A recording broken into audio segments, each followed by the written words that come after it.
Female is portrayed as dominant, controlling, violent, and/or one-up on men.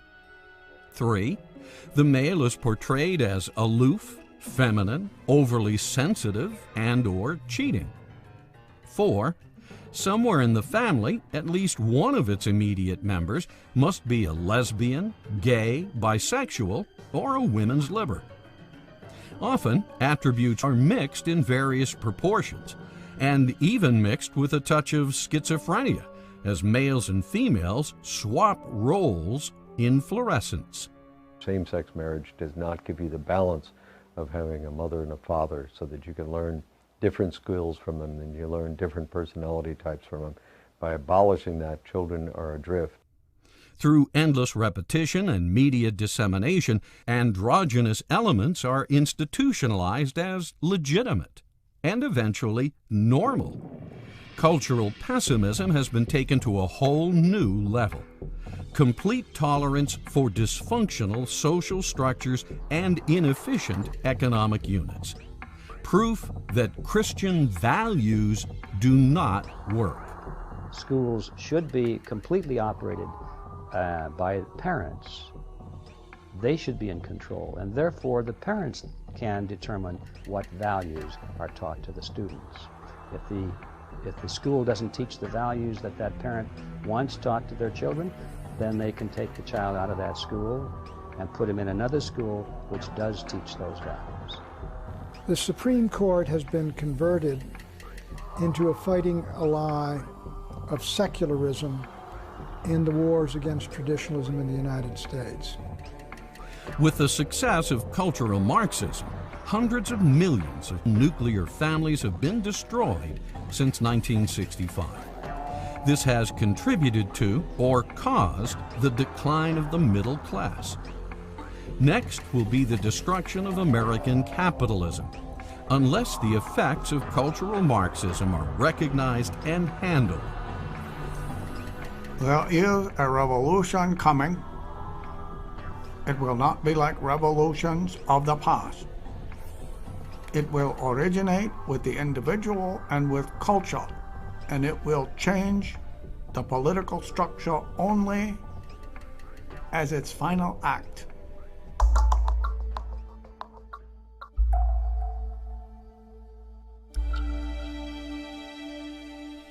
Before the Romans crashed and burned, they had gone down the same road, only they called their social security bread and circuses. Bread and circuses will eventually crash the U.S. empire as well, if we interpret the term general welfare in the Constitution as an invitation for social security. General is the problem. What did the Founding Fathers intend when they wrote those words? General welfare has been debated since the Constitution itself. Many of the founders were concerned that the general welfare would be taken in the wrong sense, that it would be used to apply for, as we've done it today, as Hamilton wanted us to do it, to give the government license to do whatever it wanted and just to grab power. The founders knew that Rome, and every society since the beginning of time, had poor, sick, and unfortunates, and many of these societies tried to help. For instance, in 1597, England had the Elizabethan Poor Laws enacted to provide what were known as the 7 corporeal works of mercy. These works were to feed the hungry, give drink to the thirsty, welcome the stranger, clothe the naked, attend the sick, visit the prisoner, and bury the dead. But is this how you really promote the general welfare, the founders asked? You're talking to someone about a free society, and they say to you, as they always do, what about the poor? Oh, the poor. What are we going to do about the poor if there's no welfare state? The poor that die in the streets and this and that, right? A perfectly valid objection, and we all generally have this tendency. What do? We run out and we research, and we become the human Wikipedia talking point planet of infinite facts. And we try and give everybody statistics, and we give everybody historical examples, and we say, well, there was these friendly societies in the 1920s, and the fact that I find useful is the number of poor people after the Second World War was declining 1% a year because of the free market. When the welfare state came in, it stopped declining and stayed steady, which is exactly what you would expect. And if you subsidize something, you increase its prevalence, and you subsidize poverty, you get more. Give a man a fish, and you feed him for a day. Teach him how to fish, and you feed him for life. The founders were teachers. Their original intent was to set up a system that created fishermen. The Constitution means what the founders intended it to mean. Otherwise, it means nothing. If you want to have the Constitution mean what modern politicians think it should mean, then you don't need a Constitution. In fact, you're better off without one. Just say, what do the modern politicians want us to do today? What would happen if you created a society that could actually rise above problems? A society where the government gently facilitated a free and prosperous citizenry.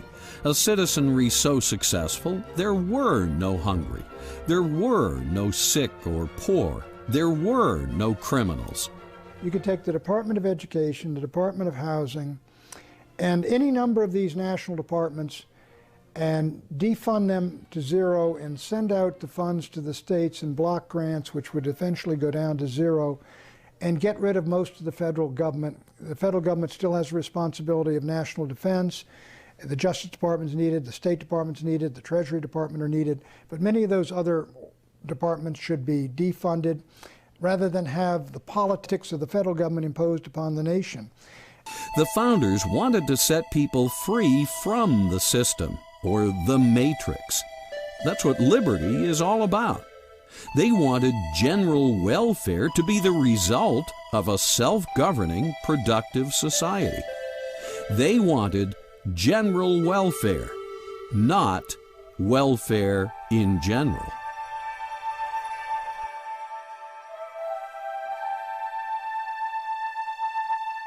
Today, the U.S. currency is backed by nothing but debt in the form of U.S. bonds. This is known as monetizing debt, the act of converting debt into money. Debt causes inflation because the Federal Reserve System facilitates the conversion of government bonds, government IOUs, into Federal Reserve notes, what we use as a currency. When this is done, the money supply is inflated. When the money supply is inflated, it becomes watered down or diluted. Just like stock, when a corporation authorizes and issues more stock, existing shareholders are diluted. When money is diluted, it has less purchasing power. When it has less purchasing power, prices rise because it takes more Federal Reserve notes to purchase a given product.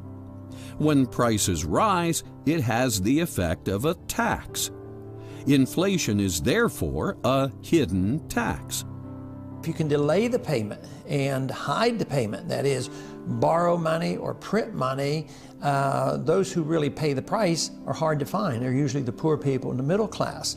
So it's a very specific plan to have a central bank to destroy money. It's been done for thousands of years. They used to dilute the metals or clip the coins, or even in the old days they tried printing money. Today we do it with a computer. Thus, cultural Marxism uses debt, which generates the hidden tax of inflation, and endless taxes to fund its socialist operations and expansion.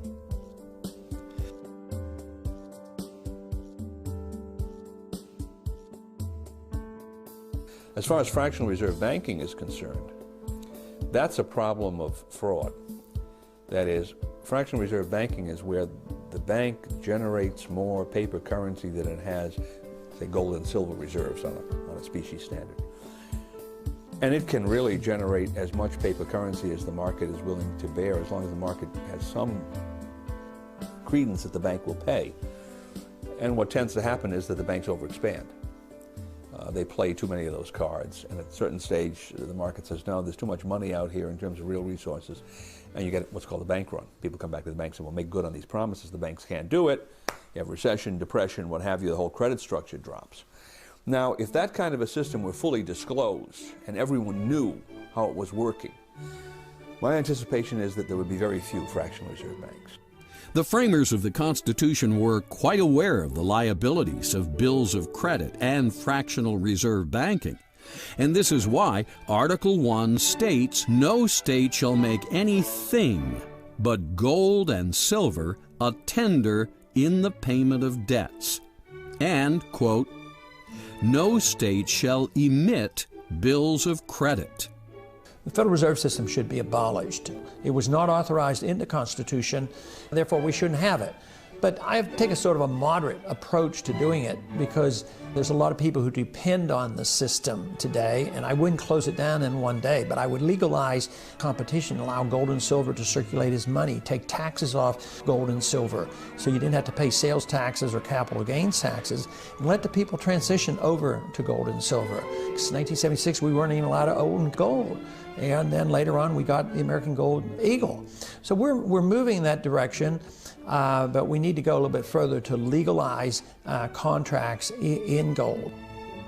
The real culprit is the ability of the Fed to monetize debt. Members of Congress spend money for war and welfare. They can't borrow enough and they can't tax enough, so they literally create treasury bills out of thin air, and then the Federal Reserve creates money out of thin air and buys the treasury bills, and that has to eventually destroy the value of the dollar. If we were to abolish the Federal Reserve System tomorrow and get the banks out of it completely, turn the entire function as it now operates over to the Treasury, nothing would change. The same people would still dominate the system from behind the scenes. So this question of ownership receives too much attention, because where that idea goes is that, well, if we can just find out who owns these banks, and if we don't like who they are, then we can support a move to abolish the Federal Reserve and turn that system over to the Treasury, exactly as it's now operating. So the focus should not be on who owns the banks, but on what the banks are doing. If the public better understood how fiat money can be abused by Congress, it would impeach almost every member and abolish the Federal Reserve Central Bank, as it has done twice in the nation's history.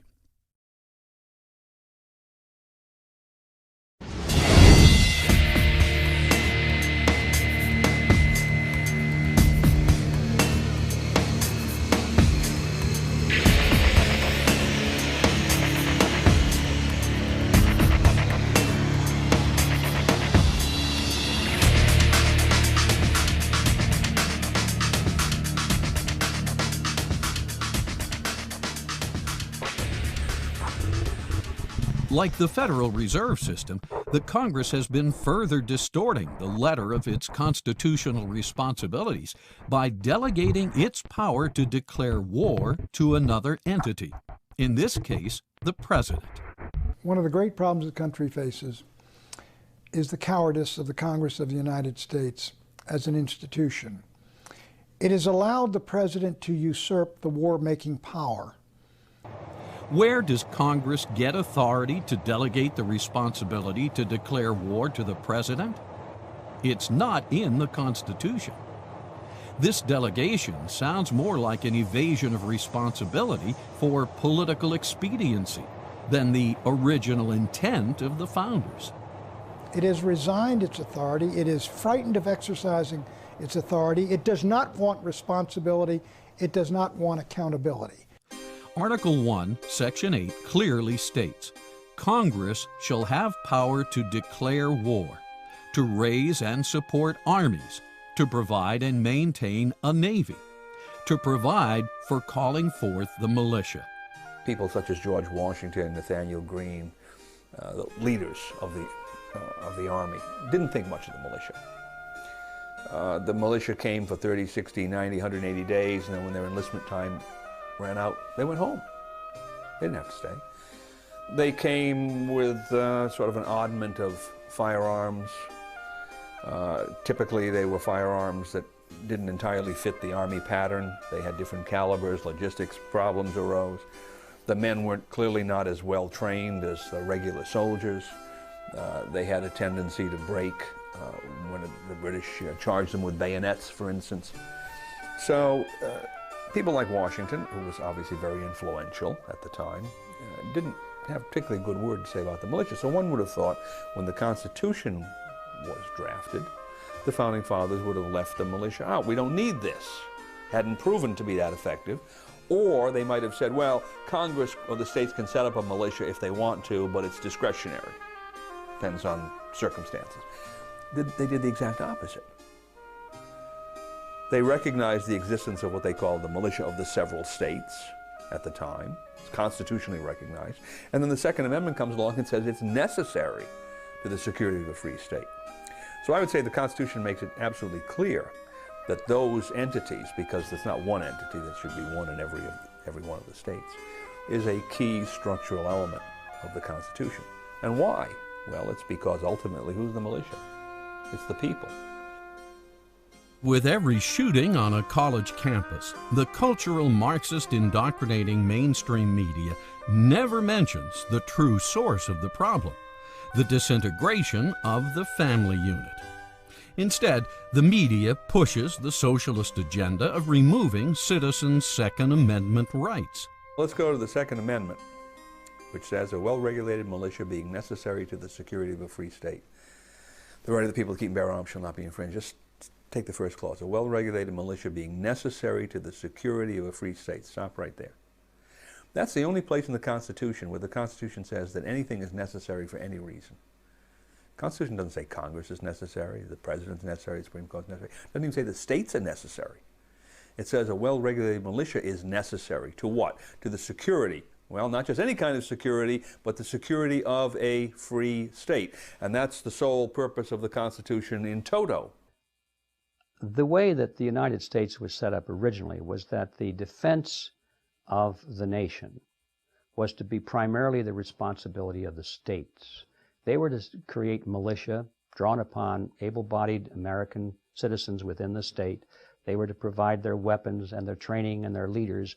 They were to form into a national fighting force, and they would defend the borders of the United States against foreign enemies. But the primary foundation, the element of that, was the militia. Never stated in movies like Bowling for Columbine, movies funded by cultural Marxist-infiltrated Hollywood studios, is the original intent of the founders that all citizens retain the right to keep and bear arms. More accurately, the obligation to keep and bear arms as part of the militia. The Michigan militia wanted everyone to know that they were nothing like McVeigh and Nichols.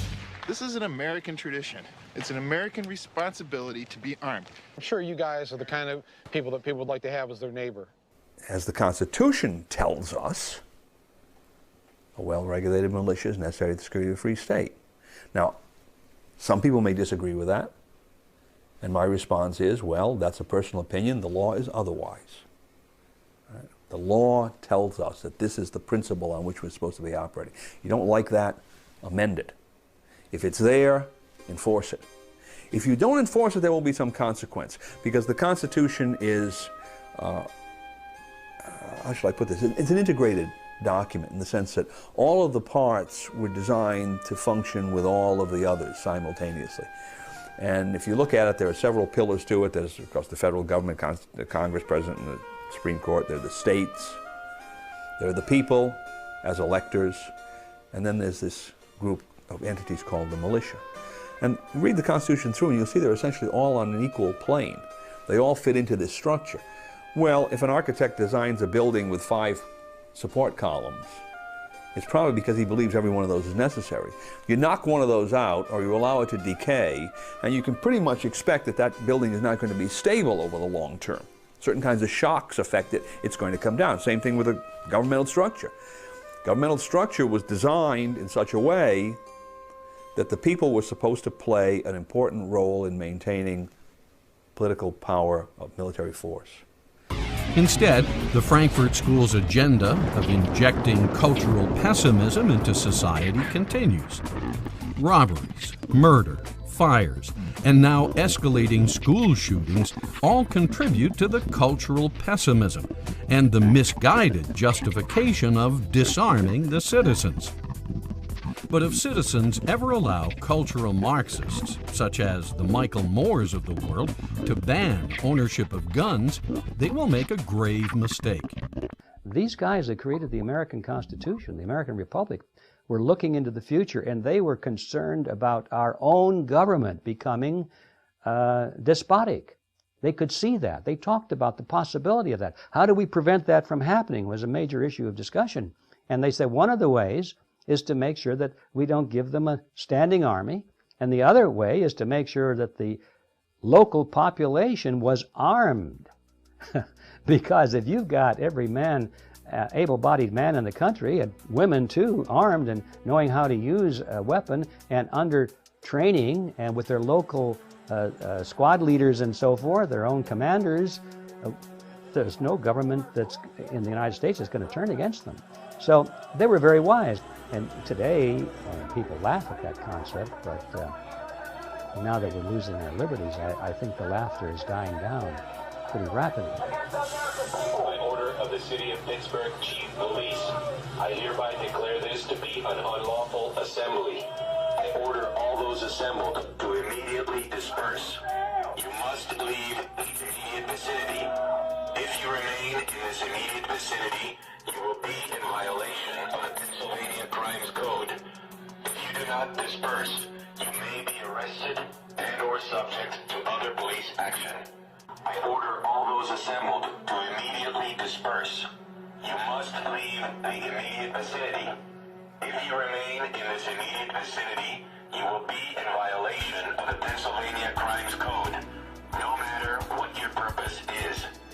Observing thousands of years of history of earlier governments, the founders knew that the only thing that ultimately stands between a tyrannical government and the people are weapons. Quoting Mao Zedong, who in this case agrees with the Second Amendment, political power grows out of the barrel of a gun.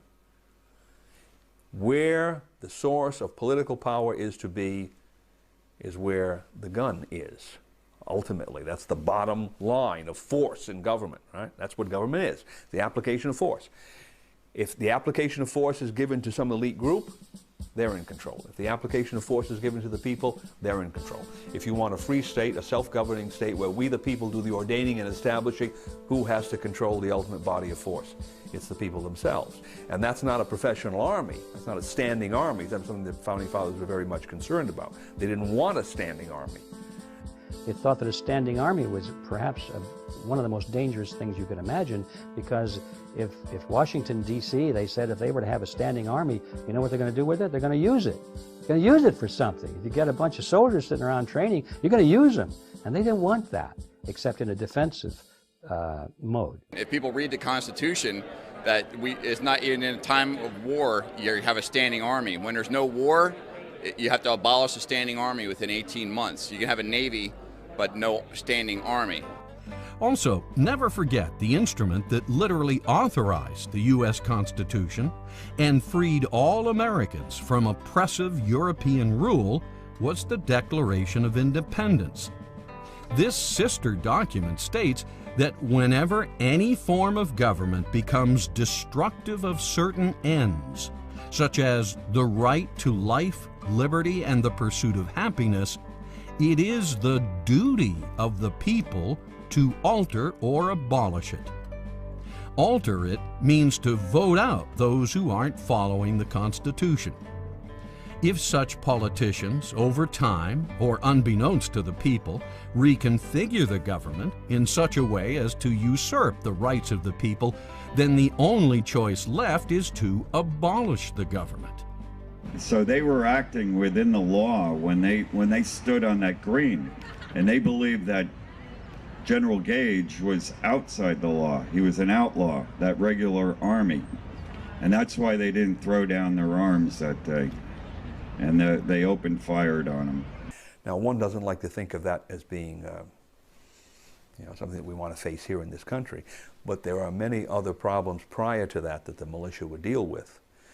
And a large militia structure would have a terrific deterrent effect on any people in political life that had aspirations to become usurpers or tyrants.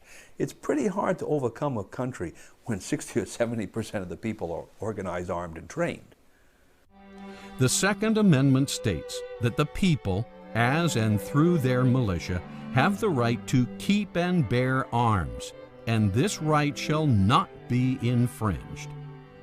As individuals have rights, and we grant the government privileges. Those privileges are listed in Article 1, Section 8 of the Constitution, and anytime we have a justifiable reason and the courage to do so, we can revoke those rights and take those privileges away from the government.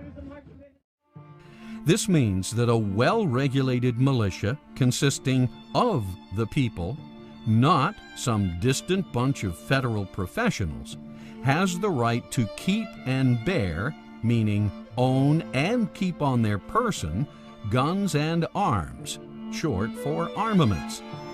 These armaments are for use should the people, through their constitutional militia, find it necessary to abolish a tyrannical and suppressive government and replace it with a serving government that promotes the general welfare and secures the blessings of liberty.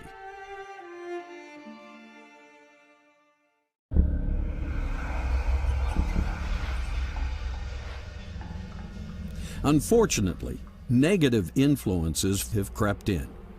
Not only has the cultural pessimism and the parade through the institutions attacked America's culture, but our banking system has been hit as well.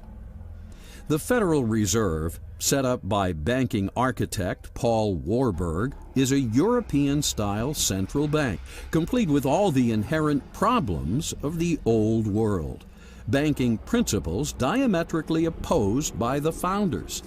Alien concepts such as backing money by debt instead of gold, lending out more money than you have in the vault, printing up money so banks can stimulate the very economy they just crashed. All this so bankers can charge more for interest and snap up real estate assets with straw buyers in recession markets. Thanks to the Fed, Congress can bypass the public's representatives and wage war with money that has been literally created out of thin air. Are any of these American ways? Did the founders set up the Constitution so Antonio Gramsci, a cultural Marxist from the Frankfurt School of Critical Theory, and John Maynard Keynes, an economist indoctrinated in the environment of our former enemy, should stamp their war-torn European philosophies into the very soul of our nation? Something isn't right here. In Keynesian economics, they endorse the Federal Reserve System. And to print money out of thin air is really fraud, because they're stealing from people, stealing the value from some people. So they're completely different. But Keynesianism is not socialism, but it leads to socialism. Socialism is where the government controls supply and demand and prices and the whole work. But Keynesianism allows the market to function to a degree with a lot of intervention, a lot of regulations, a lot of taxes, a lot of planning, and a lot of inflation. How can the original intent of the founders shine through when our entire economic system and cultural institutions have been perverted by ideologies of a world we worked so desperately to get away from? The New Deal, like the Great Society and like the universal peace proposals advanced by President Wilson, all of these presidential programs that have expanded the power of government have been the implementation of collectivism in America. Starting at about the time of Woodrow Wilson, the country at that point was pretty much an individualistic country. It was based on the principle of the individual being supreme and the government being the servant of the people. Starting with World War I, starting with Woodrow Wilson, on down through World War II, down through Vietnam War, now to the war on terrorism. All these wars are always used to frighten the American people into accepting the expansion of government, supposedly to protect us against an evil, terrible enemy. The actual expansion came about through the Supreme Court adding some words to the Commerce Clause. They said, Congress has the power to regulate commerce or whatever affects commerce. And that's rather a radical departure from the Constitution, because imagine if you added those words to every other provision of the Constitution. Why shouldn't you? If you can add it to one, you can add it to others. You'd have essentially unlimited government. Well, what that has done is it has given Congress the power to control not only all true commercial activities, but all sorts of things that are entirely local that are related to commercial activity. So, for instance, you had the gun-free schools law. Based upon what theory? Well, a gun goes through commerce and eventually ends up in somebody's hands. And there he's within 1,000 feet of a school, 100 feet of a school, whatever the distance is. And so Congress can regulate his possession at that point in time. Well, his possession at that point in time is not a commercial transaction by any stretch of the imagination. How can Congress regulate it? Well, because this implement that he's holding in his hand at one time moved through commerce. Well, of course, if you follow that theory out, they can control every aspect of your life. How much cornflakes do you eat in the morning? Well, you eat one bowl. Maybe you should only eat half a bowl of cornflakes. Can there be a statute telling you how many cornflakes to eat in the morning? Sure, because where did those cornflakes come from? Well, they came from Battle Creek, Michigan. The Supreme Court has perverted the Constitution, making decisions that used to be made democratically at the local level. The Congress has the power in the Constitution, Article 3, Section 2, to circumscribe the jurisdiction of the Supreme Court and say, stay out of that area. That is our area, that is the state's area. You are not to get into that. Judges don't decide these issues, people do. After the formation of the Fed and selling the public on the New Deal, it wasn't long before Congress realized it had both the ability and the philosophical justification to print up endless amounts of elastic currency, what we call fiat money.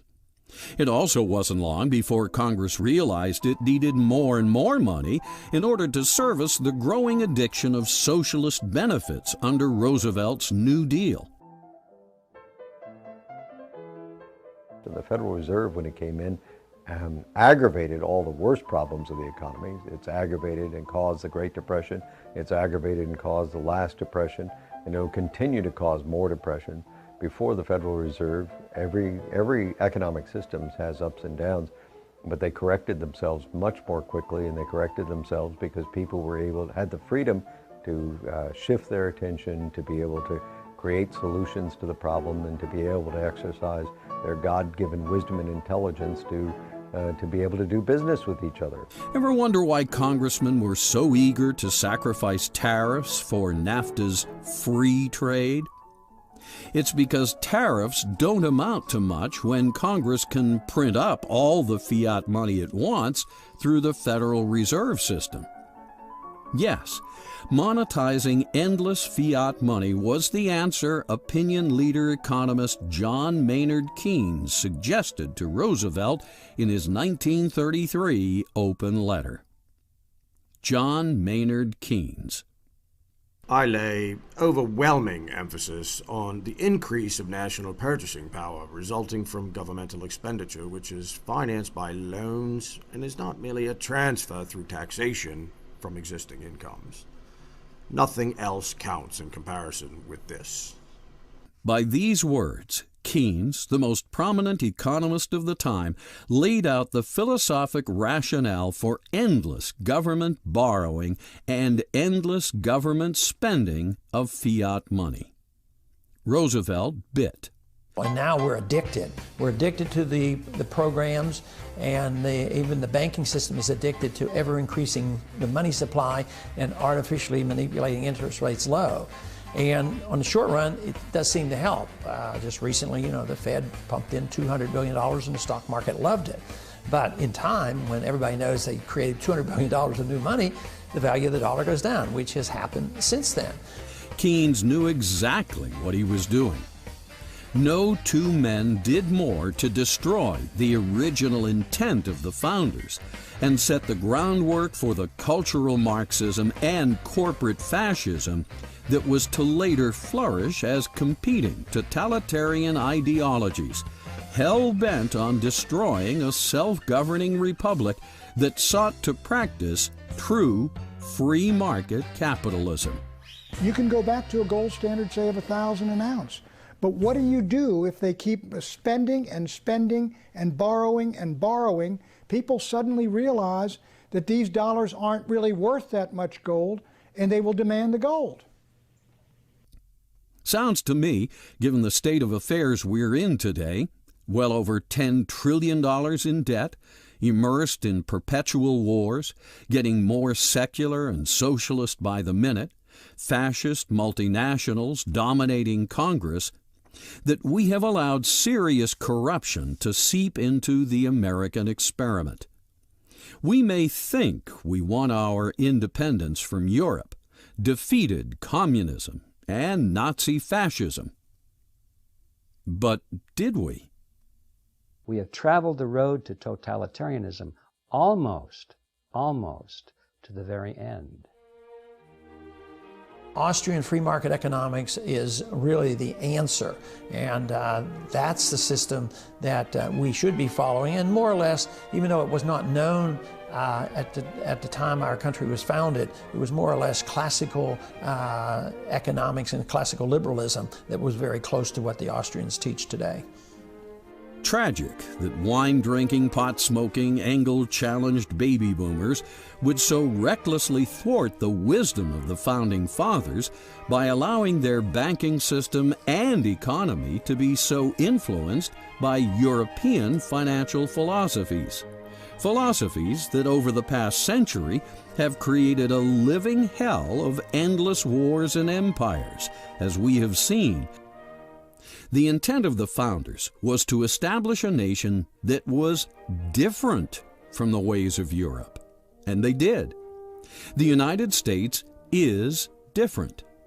Not only that, contrary to the propaganda originated by critical theory, it's the greatest nation that has ever existed. America is not a universal nation or a multicultural nation, as CFR globalists writing in Foreign Affairs would have reality-challenged baby boomers believe. It's a distinct nation, distinct with its own language, laws, history, and cultural background. We are different from the rest of the world. Yes, we even drive on the right side of the road because Europeans drive on the left.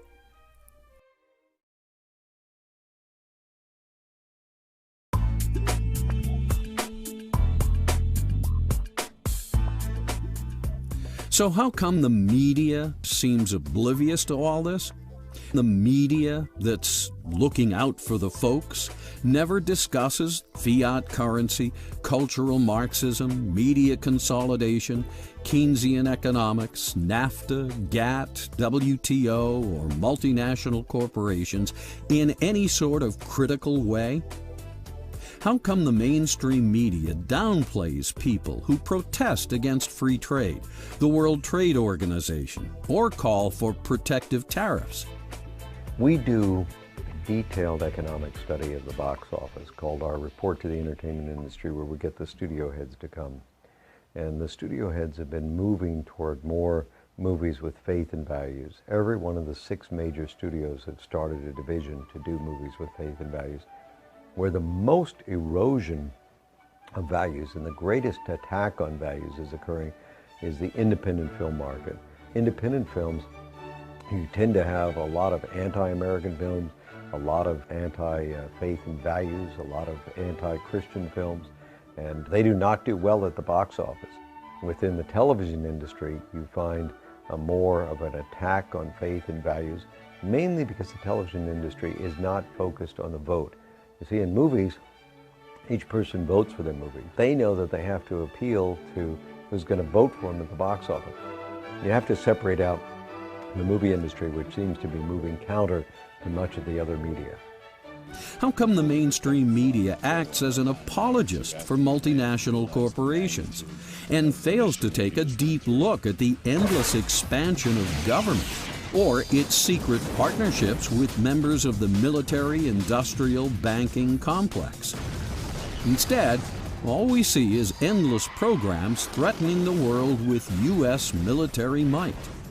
blonde, aggressive women with plastic breasts, and endless TV spots offering insomniacs pills to cure their cheese and dairy product challenged stomachs.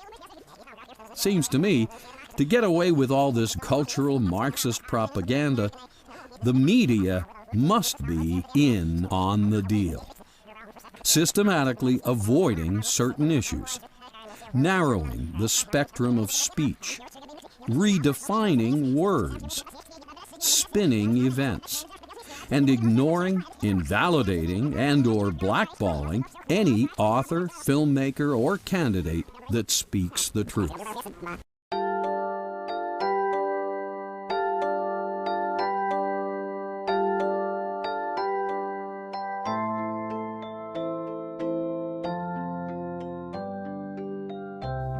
Americans and reality-challenged baby boomers need to wake up and smell the Constitution. The famous quote from Franklin was that after he left the Constitutional Convention, he says, "We've given you a republic if you can keep it." And obviously we haven't done a very good job. I think if people want to live in a democracy or a republic such as ours, then they're more than free to do so, and we should lead by example, not by force. Citizens need to get familiar with the original intent of the founders and realize that the forces of cultural Marxism have been raping and pillaging the United States for decades. But to realize the dream and keep this magnificent republic alive, all Americans need to do is take 3 steps. 1. Disconnect from all sources of cultural Marxist propaganda, media, and lifestyles. 2. Don't patronize the largest Fed member banks and fascist multinational corporations. 3. Connect up with the original intent of the founders and get active applying the U.S. Constitution. Americans and history-challenged baby boomers should understand what it means to be a self-governing nation. They need to understand the Constitution from a philosophical point of view, not just a mechanical point of view. Why were certain things emphasized and others not? Why is a well-regulated militia necessary to the security of a free state? Why is the term general welfare the only term that appears twice? What principles lay behind the Constitution and why? If citizens better understood these things, they would be able to go about their lives with a greater appreciation of the rare opportunity they have been given to live in the American experiment. Instead of pessimism, they would have the realization that America has just begun, that the future will be even more incredible than anyone imagined. Take 3 steps and it will happen. Yes, the cultural Marxists in the media and the universities will scream and dramatize. Yes, there will be a percentage of religious fanatics that attack the United States or hate us because we flourish and prosper. And yes, there will always be secular robots and iconoclasts that hate traditional values and deny America was populated by Christians or influenced by biblical principles. But the founders somehow knew all this, for they had studied thousands of years of history and countless failed civilizations. From these lessons, they built the Constitution of the United States, and this document has succeeded as no other. The blueprint for the longest-standing republic in history is in your hands.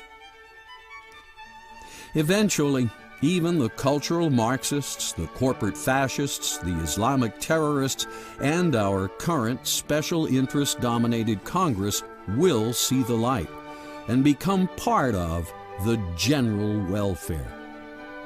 In the meantime, don't give liberty-challenged members of society the power to enslave us all, just because a relative few have so little faith in the original intent of the founders and the United States Constitution.